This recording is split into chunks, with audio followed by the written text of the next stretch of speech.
Hello everyone and welcome back to my channel. I am following through with my promise and bringing you a bake with me as well as my favorite fall coffee recipe at the moment. So I hope y'all enjoy it and let's get started.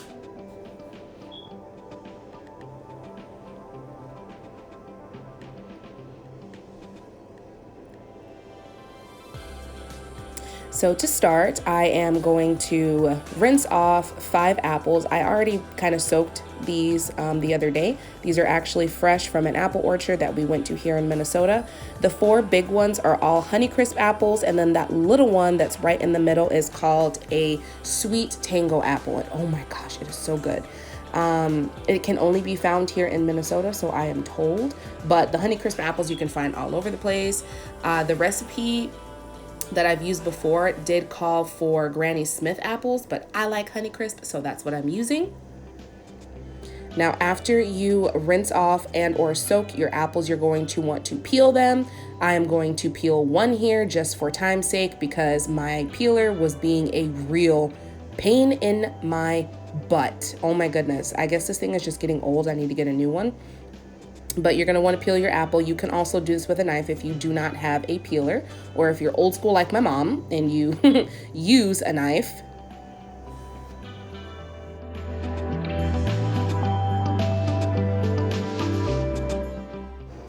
Now, I absolutely suck when it comes to cutting apples. I just slice it down the middle and slice it in quarters and try to get the core out as much as possible. They don't always look the prettiest, but it's the same thing. So just make sure you do not have any core on your apple slices or any seeds that get in there. So you're just going to want to chop them up as thinly as you can. Not like paper thin, but like potato wedge-ish thin in a way. So I'm going to chop one up here again for video sake purposes.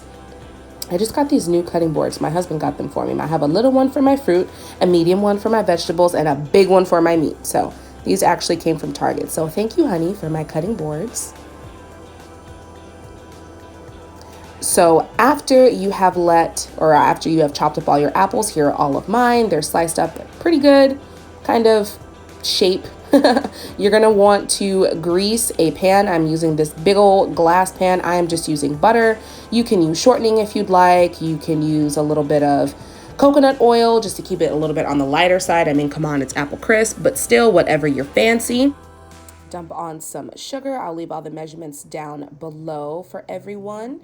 Some cinnamon, all kinds of cinnamon, because yes, I love me some cinnamon on my apple crisp. Then we're going to pop on a little bit of nutmeg. You want to be kind of light-handed and follow the measurements exactly, because nutmeg can be a bit overbearing in my personal opinion. So I'm popping on some nutmeg here. I kind of eyeball everything, but I will leave specific measurements down below. And I'm going to finish everything off with some salt to taste, of course. And I'm going to take my favorite little spatula ever, because it has an avocado on it, to mix things up as well as I can. You want to kind of try to get everything as coated as possible, but it does become a lot easier once you put it in the baking dish.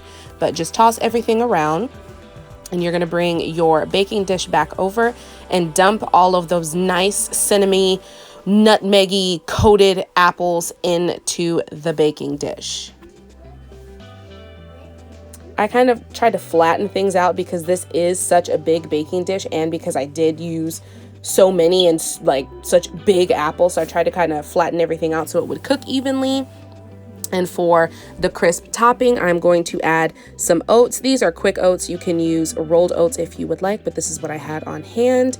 Some lightly packed brown sugar, flour, and of course I'll leave all the specific measurements down below. And you're going to give all of this a nice good mix.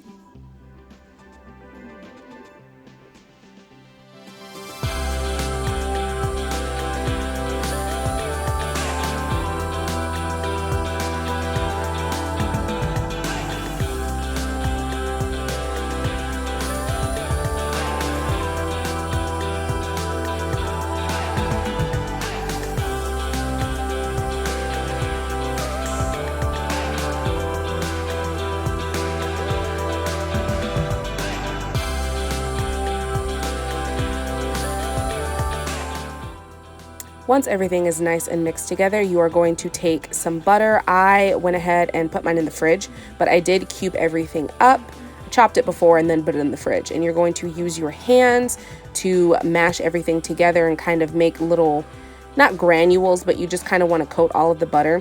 You can take a lot longer to do it, but I like my butter to still be kind of present, I guess, if you will, so in thicker pieces, because I like the way that it coats the apples. And then you're just going to take that mixture and pour it right on top as evenly as you can.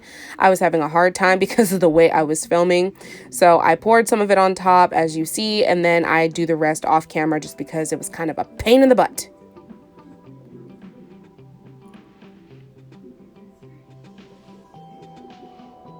Then you're going to go ahead and pop it in the oven at 350 degrees for about 50 minutes, or until you poke at it and notice that it's done. If you're anything like me, I kind of eyeball everything and just poke and see when it's done. And once it is done, you do want to allow it to cool because the apples are like piping hot. It's super, super hot. So you don't want to serve it right after you take it out of the oven. You want to give it some time to cool. And that is it for the apple crisp. You can serve it with some ice cream. I didn't have any on hand at the moment, and I did not eat this until the next day. So this is our finished apple crisp, and it is going to go perfectly with our coffee recipe that I'm absolutely obsessed with. So let's get started. Y'all have seen this milk frother before. This is my dude. I got this from Bed Bath & Beyond, but I actually am in the market for a new one because I want one that makes the milk super, super hot. So I'm just going to prepare the milk to be frothed, but I'm not going to push the button yet just because I'm a weirdo and I like everything to be done in a timely manner so it all finishes at one time. You're going to take your coffee mug. I'm using a glass one, of course, for bougie purposes so you can actually see the drink. And you're going to take about a tablespoon and some change of sweetened condensed milk, and then some pure maple syrup. You have to make sure it's pure maple syrup. I know it's expensive, girl. I know it's like $5 to $8 a bottle, but I swear it makes a difference. And once again, here I go eyeballing things. So I'm gonna say that's like about a tablespoon and some change as well. You're gonna mix it together as well as you can. I used to have a little whisk thingy, but I don't know what happened to it. So once you add the maple syrup to the sweetened condensed milk, if you're anything like me, mine was in the fridge. So mix it as best as you can so it's all together and not clumpy. And for our coffee, I was going to use the French press, but funny story, I actually burned the bottom of it by accident.